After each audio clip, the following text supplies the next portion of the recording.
Welcome to the radio show, Just Jim. So very glad to be here today and enjoying this beautiful life we have to live.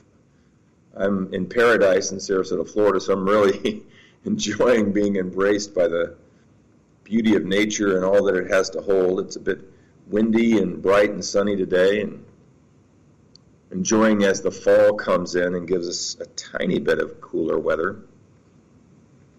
Here at the Just Jim radio show, we're here to offer you inspiration, information, ideas, concepts that can, open a window, create a new doorway, help you see, be, live life, yourself, differently, better, or to let go of things maybe you don't want to carry any longer. We do that through conversations, discussions, interviews. Today we'll be having a conversation about head versus heart, the mind versus love. It's not exactly like man versus food. I like that show a lot. By the way, in case you're not sure, food is not only a wonderful thing, it's a spiritual thing. It feeds the spirit. So I enjoy cooking and eating good food as a way, they say, to a man's heart. Well, I certainly enjoy that. I have a class every Friday, have for about a dozen years, and it's about developing consciousness. And I was having a conversation with my students, and we talk about different ideas and different concepts of spiritual truth, kind of what we talk about here. And one of my students was talking about how we talk about some, even complicated and sophisticated things at times. That's how you kind of stretch your mind a little bit or stretch your consciousness.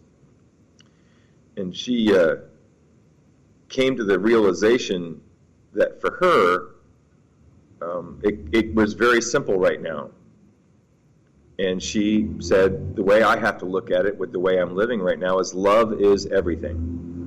I know that sounds like a pretty strong statement and a big thing to have to live up to, but the truth of the matter is that we are love, and love is everything. And the reason she could say that was because of COVID and because of the circumstances of her life. She's living a very solitudinal kind of life. She's living with herself, and because of how she does live, she can be in that solitude, not completely in comfort, because then you end up having to come face to face with yourself a lot. But she said this because it helped her simplify things, meaning that we don't necessarily have to have all the answers. Sometimes we can stop long enough to look at what really matters instead of what we think or how we think it is, our beliefs, our understandings. And I'm not saying to forsake what you believe or forsake your truth. I'm saying that truth is one thing. It's important.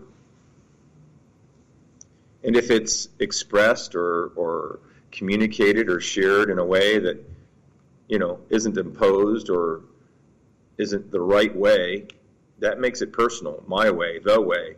That limits what can be expressed of the truth. It's important that we not only have our own truth, what our head says, what our mind says, what our understanding say, what our beliefs say is true, and have respect and honor for that. So, for instance, let's take a moment and say, in this moment, right now, not complicated, not sophisticated, who are you? What is your truth? In this moment, I can say, I am just Jim. I can also say, I am love, because I am. It brings it back to here and now, and I can accept that, and I can respect that, and I can honor that. And the more I do, the more I'm standing in my truth of who I know I am by what I've learned or what I've experienced or the evidence or my history. And then I can listen to my heart. And then I can have respect and honor for other people's truth and the way they see it. And really, the way we can share that and make a difference is listening to our heart. I call this unified diversity. Sounds like a contradiction in terms, unified diversity, but it's like, oh, here we go back to food. If you're making a soup or a stew and you have one spice in it, which may be enough, but if you have different spices, and let's say we all bring our spice to it, or our own note to the symphony of life, we're all diverse in the way we are, but if we come together, the soup or the stew is better. The symphony is more rich. I've been calling it collective collaboration also. That's coming together. We are the collective, and choosing to collaborate, to work together. They say the mind is a terrible thing to waste. It is, if it's not guided by love. You see, it's not about one thing or the other. The mind is a tool that can be used for the highest good when it's guided by love. It's a dance, because the mind is conditional. It's based on circumstance and situations, and love is unconditional. They're sort of two ends of the scale. And what we're looking for is that center point of balance and harmony that we can have when we bring those two together. One of the ways that you can take in what that means is a statement that I heard many, many years ago from a book I can't quote right now. I should look that up before I start speaking about it, but I heard it in a lecture many, many, many years ago. The 18-inch journey from the head to the heart. So today we're talking about the head versus the heart, and yet they're joined together in their dance in life. We are human beings having thoughts, feelings, making decisions and actions, and then we are spiritual beings, which is this unconditional love that we are expressing as our spirit or as our soul. And the 18-inch journey from the head to the heart starts with a thought. You're making your way through your day, and an idea strikes you, or you notice something, or you're in the middle of trying to work on or deal with something. And like an aha moment, oh, interesting. And what you do is you take that idea, like ideas we talk about on the show all the time, and how does that apply to me? How can I apply that to my life? Well, the way you can apply it to your life is T&E. Yeah, I know, what's T&E? Trial and error. So we take this idea, it seems like it might work, we don't know because we haven't tried it, and we begin to incorporate it in our lives some way.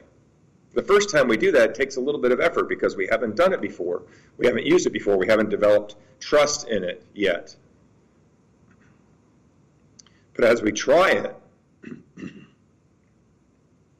we bring ourselves to it, it begins to make a difference for who we are. And we realize, oh, interesting. I can trust that a little bit more, or that helps. And then we use it again when that circumstance or situation comes up, and it works even easier because we've already tried it once. And as we go through this process, we're moving from that place, let's say at the top of our head, from our head, and it becomes more and more a part of us. And at some point, we go through a situation related to it, and we don't even think about it. There's no effort involved. We've embodied that in our heart. We've moved from our head and a thought or an idea. We've, through trial and error, embodied this as part of who we are. Not just what we believe, but what we know is true and that we can trust with our heart and that matters. There are so many who have been examples of living from that place of love. We can look at Mother Teresa. We can look at Jesus. We can look at Buddha. We can look at the Dalai Lama. So many authors and so many inspirational speakers and leaders that each of us might look to or read or listen to as encouragement or inspiration.